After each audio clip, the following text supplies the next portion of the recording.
Assalamualaikum warahmatullahi wabarakatuh. Nama saya Agibel Sayuda, NPM 2121010156. Di sini saya akan menjelaskan materi tentang dasar-dasar peradilan tata usaha negara dan sengketa tata usaha negara. Langsung saja, dasar hukum peradilan tata usaha negara. Di antaranya adalah pembukaan Undang-Undang 1945 alinea 4 Cita-cita Negara, Pasal 24 dan 25 Undang-Undang Dasar 1945, TAP MPR nomor 4 MPR tahun 1978 bab 4 tentang GBHN, Pasal 10 Undang-Undang nomor 4 tahun 2004 tentang kekuasaan kehakiman, Undang-Undang nomor 5 tahun 2004 tentang Mahkamah Agung, Undang-Undang nomor 5 tahun 1986 tentang peradilan tata usaha negara, Junto Undang-Undang nomor 9 tahun 2004 tentang perubahan atas Undang-Undang nomor 5 tahun 1986 tentang peradilan tata usaha negara, Undang-Undang nomor 5 tahun 2009 tentang perubahan kedua atas Undang-Undang nomor 5 tahun 1986 tentang peradilan tata usaha negara, Undang-Undang nomor 10 tahun 1990 tentang pembentukan Pengadilan Tinggi Tata Usaha Negara (PTTUN), Kepres nomor 52 tahun 1990 tentang pembentukan Pengadilan Tata Usaha Negara, Kepres nomor 21 tahun 2004 tentang pengalihan organisasi, administrasi, dan finansial di lingkungan peradilan umum, peradilan tata usaha negara, dan peradilan agama dari Departemen Kehakiman dan HAM ke Mahkamah Agung. Selanjutnya, Peraturan Presiden nomor 13 tahun 2005 tentang Sekretariat Mahkamah Agung. Selanjutnya ialah asas-asas peradilan tata usaha negara. Di antaranya 1. Asas praduga rechmatik, 2. Asas pembuktian bebas, 3. Asas keaktifan hakim atau dominus litis, 4. Asas putusan pengadilan mempunyai kekuatan mengikat atau erga omnes. Selanjutnya, sumber-sumber peradilan tata usaha negara. Sumber-sumber formal hukum administrasi negara adalah 1. Undang-undang hukum administrasi negara tertulis, 2. Praktik administrasi negara atau hukum administrasi negara yang merupakan kebiasaan, 3. Jurisprudensi, 4. Anggapan para ahli hukum administrasi negara. Selanjutnya ialah persamaan dan perbedaannya dengan peradilan lain.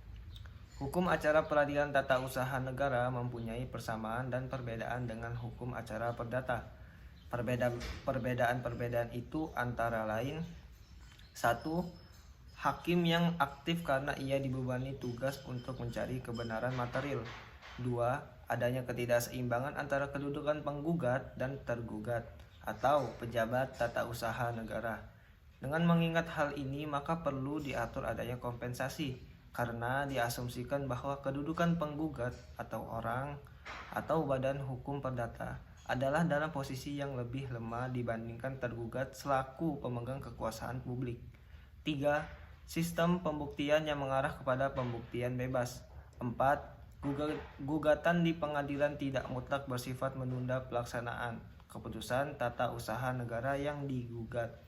5. Putusan hakim tidak boleh melebihi tuntutan penggugat, tetapi dimungkinkan membawa penggugat ke dalam keadaan yang lebih buruk sepanjang hal ini diatur dalam undang-undang. 6. Putusan hakim tidak hanya berlaku bagi para pihak yang bersengketa, tetapi juga berlaku bagi pihak-pihak yang terkait. 7. Para pihak yang terlibat dalam sengketa harus didengar penjelasannya sebelum hakim membuat putusannya. 8. Dalam mengajukan gugatan harus ada kepentingan dari sang penggugat. Kebenaran yang dicapai adalah kebenaran material dengan tujuan menyelaraskan, menyerasikan, menyimbangkan kepentingan perseorangan. Selanjutnya ialah sengketa tata usaha negara. Sengketa tata usaha negara diatur dalam pasal 1 angka 4 Undang-Undang nomor 5 tahun 1986 atau sekarang pasal 1 angka 10 Undang-Undang nomor 51 tahun 2009. Unsur-unsur sengketa TUN diantaranya adalah 1. Sengketa yang timbul dalam bidang tata usaha negara. 2.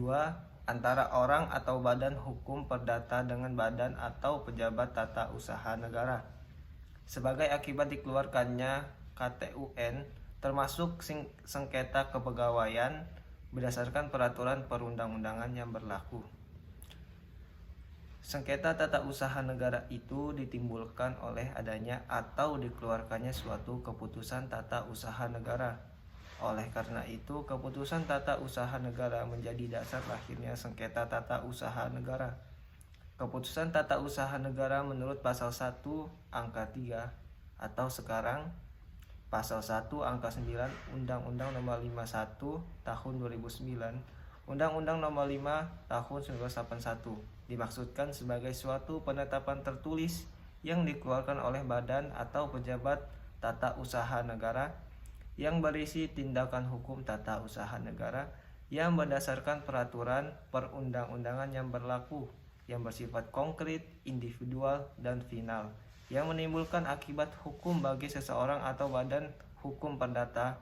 Unsur-unsur keputusan tata usaha negara berdasarkan pasal 1 angka 3 dan penjelasannya Undang-Undang Nomor 5 Tahun 1981 adalah sebagai berikut diantaranya: 1. Penetapan tertulis. 2. Dikeluarkannya oleh badan atau pejabat tata usaha negara. 3. Berisi tindakan hukum tata usaha negara. 4. Bersifat konkret, individual, dan final. Sekian penjelasan dari saya. Apabila ada kesalahan, mohon maaf karena ini masih dalam pembelajaran. Wassalamualaikum warahmatullahi wabarakatuh.